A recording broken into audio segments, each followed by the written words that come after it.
Hello everyone and welcome back to the RMTV Women's Podcast. This is episode 132. We're back in the studio again. We're hoping this is going to be a regular thing from now on, now that the restrictions are easing. It could be the one off Zoom, but... There could be the one off Zoom, when Matt Beer was announced and stuff like that, there was the one off Zoom because it was, impromptu. Exactly. But hopefully podcasts from now on will be in the studio. And plus I just like it better because I don't have to worry about wearing my headphones with the mic and it'll be just nice... disturbances within the household. Exactly. I know what you mean. The delivery man... Parents, just anything. Yeah. Just anything. Outdoor noise, Just absolutely anything, yeah, exactly. And we don't have a 40-minute limit on this. I mean, we do today because Tom's hurry up, but, here we are. Can you sit and laugh through the whole then?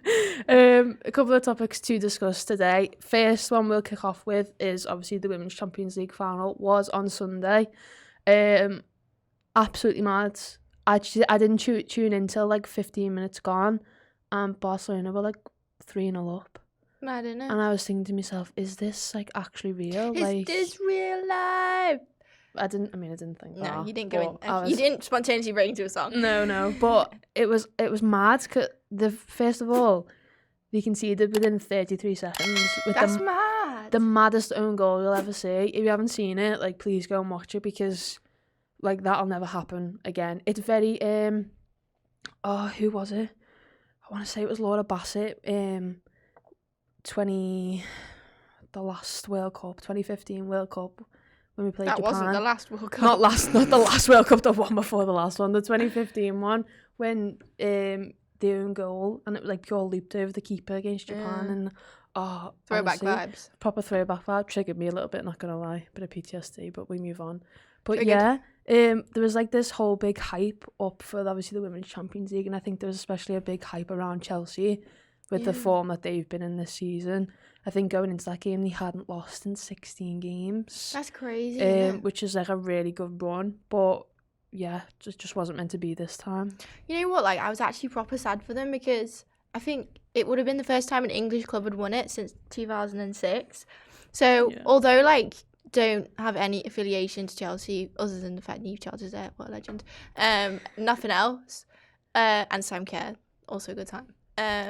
But it was you just, because it was an England team, you thought that they were gonna and to be fair, I genuinely thought they were gonna win. That's what shocked me the most, because I was it feels like there was no better time for them to win. They'd just been crowned WSL champions. They were on that unbeaten run. They have some of the best players in the world who have been in those Champions League situations before. But as you said, it wasn't meant to be, and that they'll be back there again. They've proved the calibre that they are to sort of reach those heights again. So it's not the last time you'll see Chelsea in a Champions League final. No. And they're probably going to win it next time. They're there because, when you sort of get knocked back from these things, I feel like the next time you do it, you They might do a Liverpool and go and win it next season. Yeah. Do you know what I mean? I wouldn't put it past them either. No, I wouldn't. But the thing is with that Chelsea team, they're just going to get better and better alongside the league getting better and better.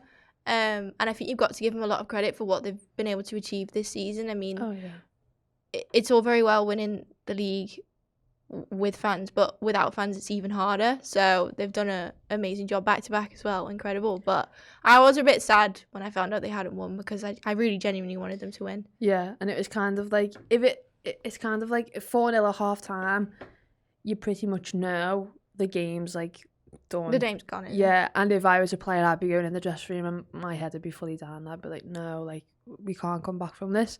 But to be fair to Chelsea... God, you'd be blooming positive and changing rooms, wouldn't you? I'd be it's overcast. There's no point in going back out. This one. We'll just leave it. We'll forfeit the match. No. But to be fair to Chelsea, they came out second half and they played a lot better than they did in the first half. If I was a Chelsea fan, I'd be wishing that they played like that first half. But, it is what it is, I suppose. But yeah, like you said, I think they're gonna be back there. I wouldn't put it past them to be back there next season. No, and I think definitely up there at the back end of that competition. Yeah, 100%. And I just think they are a very big mentality positive mentality squad. Yeah, exactly. And Emma Hayes I don't know why I felt the need to do this. To move them. Yeah, that was really odd. And then Emma Hayes is the same. Do you know what I mean? She's that type of manager that she just goes again. So we go again. Yeah, we go again. Well, they go again. And obviously, like Barcelona as well. The first time they've won the competition in their history. They were pretty good. Like they were very good. Very good. It's also the first time men and women's team have ever won the Champions League. So obviously both Barcelona have won it previously. The women had never won it before, and they're the first team that now both of them have won it. Oh, I didn't know that. Nice little fact. That's a nice little fact there. And also, I think it was just very fitting. Not in the same year, but like in history, like general, yeah. I think it was also very fitting that the last time they were in a Champions League final, they got absolutely pummeled by Lyon. Maybe this is the trend. And then they've come this year and have gone, nah, we're gonna do the pummeling this time around. You know what? It was quite. I hate to say it. Well, actually, I don't mind saying it. You're gonna say it anyway. Yeah, so. I am. But it was kind of nice not seeing Lyon anywhere near the final. Yeah, it was kind of refreshing, wasn't it? Yeah. It's kind of gave someone else a chance. Yeah, it's kind of like when the Barcelona men's team went on that run where they were like in like 4 different like Champions League finals, same with like Real Madrid, and it's you're just like, them again. Can you be asked? Yeah. Yeah. So yeah, it was kind of nice to not see Lyon there, and especially like you said, an English team, but. You know, is what it is. It doesn't really affect us in any way. Like, Liverpool are going to be in the Champions League in 2 seasons' time. So yeah, Riley Foster will be lifting that trophy, don't you, buddy? I know. Singing. Great season, everybody. See you next year. I hope so. But yeah, we'll move on then to some exciting news, which has obviously been reported over the last few weeks. But Alex Scott has now officially been named as the new presenter of Football Focus. Which is amazing for her and for obviously like women in the female species. I wouldn't quite phrase it like that, but okay, we move on. Current presenter Dan Walker is obviously stepping down at the end of this season, and she becomes the show's first permanent female presenter in its 47-year history. Damn, which is like incredible. I think obviously Alex Scott has been involved with punditry and presenting and blah blah blah for like a couple of years now. I think it's around 6 or 7 years that she's done it, which is, I feel like it's not that long, but it is. I think it's like 6 years, and to be honest, I think she thoroughly deserves it. Oh, 1,000%. Yeah, I think obviously she's had a fair bit of criticism, controversy, backlash off certain things that she's done. Most of the time, simply because she's a female trying to comment on men's football, and obviously there's certain people who don't like that, but here we are. But yeah, you know, I'm just absolutely buzzing that you're gonna actually see it week in, week out doing that show, and I actually couldn't think of anyone better for that role. No, I agree. I feel like it's probably come at a good time for her. I mean, she's had quite a lot of experience. It's not exactly like she's been thrown in at the deep end. No. It's more like she's obviously been on the telly for a while, as you said. I think more like frequently in the last few years, for sure. I'd say that's like 2-3 years, yeah. Yeah. So, like, people are getting used to seeing females on the TV. Obviously, you still got you people that are like, why are the women on telly? Like, yeah, we're just irrelevant. We don't listen to that. But I think it's nice because not only on, like, a personal level for her is it really good and an amazing achievement to sort of go from being a professional footballer into that route full-time again. It's a great achievement, but also like in terms of the younger generation then looking up to that, it's a figure that they're going to see regularly on TV on such a high profile show such as that. So it's like a role that she's taking up. Can you say like a role model that she's taking up? That doesn't make sense, does it? She's just becoming a role model for young people. She's become a role model for like young people and young females. Yeah. And even for like for us as like obviously women working in football, it's nice to see it. Like it's nice to see that Alex Scott is getting the recognition she finally deserves, and for us to be like, oh, that's sick. Like, you know, commemorate as like a group of women in this particular like domain. It's really nice. Yeah. And I've no doubt she'll smash it. She's been incredible over Sky Sports, and like what she says, I'm like, wow, yeah. She knows her stuff, doesn't she? And also like all the comments that she's had over the last couple of years, and all the comments she will get from that certain like group of people. She's actually probably one of the most qualified people for this job. So she's got a degree in sports journalism and broadcasting. and then she's done work experience at Sky Sports, Arsenal TV and London Live. So to be honest with you, she's exactly the same as, like, for example, us coming out of uni to go in and getting work experience in the relevant areas, to then in a couple of years getting that, you know, that first big job, for example, let's say. Like, she's probably more qualified than half the male pundits who wind their way up on it, yeah. Who just get on there simply because they're an ex-footballer. And well, she's got two things going for her then, hasn't she? The fact that she is an ex-footballer and the fact that she's qualified. Yeah. It boosts the idea of her being good at the job, which she is, so. Yeah. So, well, she said, I was one of the first female pundits on the BBC, and I clearly remember being determined to transcend from being labelled a female pundit to pundit. Besides the statements surrounding my gender or my race, after being part of the BBC family for 6 years, I want people to see me on TV and think she's great at what she does. And I think, like, ultimately that's what the point you want to get to, isn't it, really? That you're not sitting there going, oh, you know, I described it then as, like, the first female pundit in, like, 47 years to do this presenting job for Football Focus. You don't want it to be another, I mean, I doubt it'll be another 47 years because that's just a bit extravagant, but you don't want it to be... It's a long time, bro. You don't want to just we'll be 70. Oh, bloody hell, it's still sitting here. It's been over 4 years. Yeah, but do you know what I'm kind of getting at? It's like you don't want her to be the only one for another 10 years. But exactly, I don't think she will be. I think this is like trend. I think she will start a trend, and obviously you've got your ones on Sky Sports News and Sky Sports Football who do the presenting every day, and the regular ones there. But like, it'd be amazing that, like, you know, when Gary Lineker finally decides to leave Match of the Day, which I don't think will be anytime soon, but there's someone options. like Alex Scott or a Karen Carney or someone along those lines can fill that void, and it's not Alan Shearer who steps in, do you know what I mean? Another point as well is obviously with the new WSL teams, not teams, but the new channel on Sky dedicated to the WSL, and the fact that they've said that there's going to be, like, pundits and tactical commentary. I think that opens up a path for new females in football in terms of punditry, commentary, presenting, etc. So trying to link that back to Alex Scott, I think she's paved that way.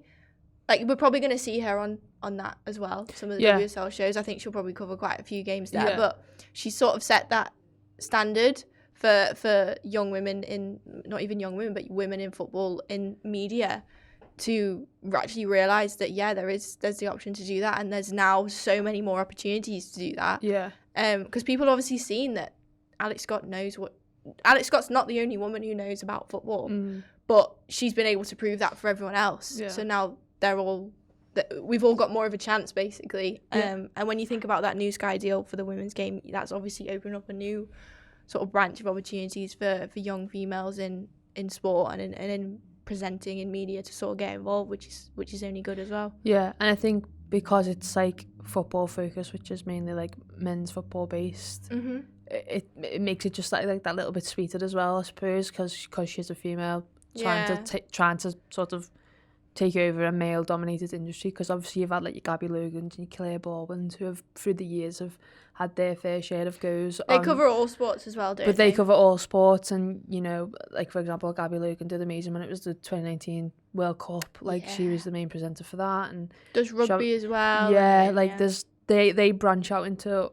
all different stuff. But the fact that you've got a female presenter, like, on on Football Focus, which is a big I think it's also important. Like, obviously you see Rachel Brown-Finesse, what's her name, Karen Carney, whatever, all of them, they're on it as well. But I think the one that does stand out is Alex Scott, and I don't actually know why that is, but it's definitely when you think of a female presenter, in football, you probably do think of Alex Scott. But it's even just little things. Like, remember when we met up with Emma at the BBC studios, and she took us on a little tour, and like Alex Scott's face was on the side of the building, and we were like, oh my god, like Alex Scott is on the side of like a building like for BBC. Like, that is amazing. I think I'm pretty sure Gabby Logan was on it as well, but like for us as like women's football fans, we relate to it more, don't we? We relate to Alex Scott more. So the fact that, like, us as like 19, 20-year-olds when we went there maybe. Oh my god. Yeah, We're it was a old, while ago man. now. We're old. Like, you know, that is something for us. Like, think of all the young females who will watch here on Football Focus now and be like, I can do that job. It's a good time. I can't wait. Yeah, so it'll be interesting. I'm excited to watch it, and you know, hopefully the views. Watch and learn. Yeah, and I hope she gets like big records for views and all kinds of stuff like that, because that'll just be like the icing on top of the cake. It would, wouldn't it? Yeah. Third and final topic for today's podcast then is that the FA are set to target record attendances at Euro 2022. Attendances. There you go. That sound Attendances. Right? Attendances. Yeah, you're right. Yeah. Okay. Bit of heat stroke. Oh god. It's only been 12 degrees. Don't worry, I was outside in the sunshine for that. But yeah, the FA have announced plans to sell a record 700,000 tickets for next year's Women's European Championships in England. What a good time. Yeah, I'm really what excited. What a good time. We need to go. We do. Tickets come out on something, I think it's like the 6th of July or something. This year? Yeah. Oh my god. How am I going to know what I'm doing in a year's time? Yeah, though? but we plan round. Oh, okay. We should hire a van and go round all of them. Actually, no, we have no. We don't really. I don't have money to hire a van. I was going to say, how much does it cost to hire a van? I don't know, but I don't think it's cheap. Like, what about like Enterprise or something? I know someone who works at Just get one off the street, you know. Shout out to Liam. I know he'll be watching this. He works at where's he work? Enterprise, I think it is. Get him to sort us out with a van. Can we brand it? Imagine. Like a branded van going around all these. That'll be a good time, that. I'll drive. Sound? You heard it here first, guys. Amy's driving. God help me. I'm a great driver. Yeah. Oh, she's driving. But yeah, that's really exciting. 700,000 tickets. It's a lot of people. That is a lot of people. Could you eat 700,000 chocolate hobnobs? Because I think I probably have in my lifetime. None among you haven't. I have. You haven't. I have. You really haven't, though. I have. You really haven't. I have. I've probably eaten that amount of Jaffa cakes. Like, I had a whole pack. Well, I say a whole pack. I'm one of those people that had... So it was a double pack. And I had the first row. And then I had most of the second row. But I left one in the second row. So then, technically, I didn't eat the whole pack. Because I left one. So I don't feel as bad. Cool story, bro. Okay, Thanks carry on. Thank you for that. That does, to go back to the topic we were talking about, the tournament's total attendance record is 240,000 from the last event in the Netherlands, which was like that was a good event. Like, I remember watching that and being like, this is amazing. Yeah. And I do think we can beat that record. I think 700,000 is a good target to set. They want to break it at the first game, which is at Old Trafford, which will be England Summit. I don't know. I reckon they might do, you know. I reckon that's like... I'm going to go. That's a big game. You know what actually might have worked in their favour for them? The fact that it's been cancelled and people are really wanting to go.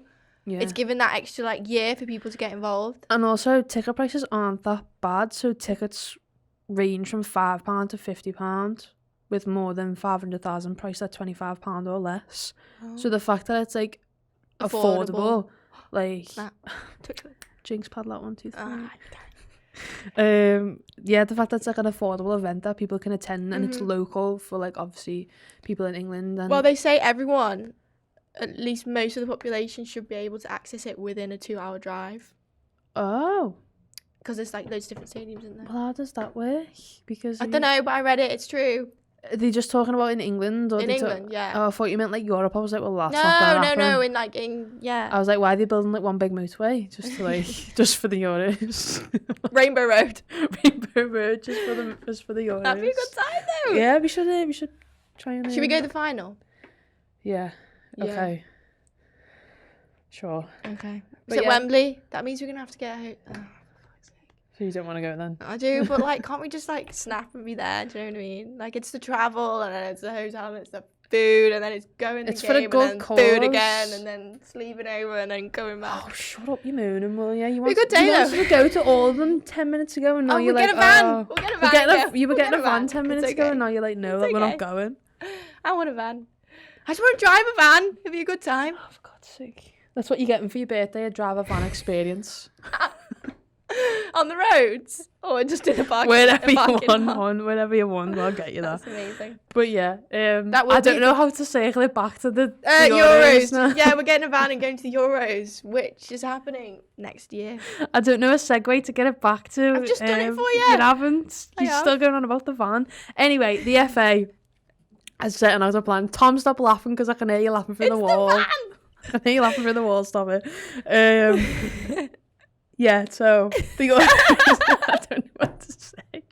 I don't know what to do now. What else have we got? That's just go. it. Just That's go. it. That's everything on the agenda. Will we reach that 700? Do we reckon everything? I will be think sold so. out? I think we can get that target. Yeah, I agree. Come on. Let us know in the comments if you think that we can break that target at the Euros as well. I'm excited. It'll be a good Me time. too. We're getting a van. Oh, for God's sake.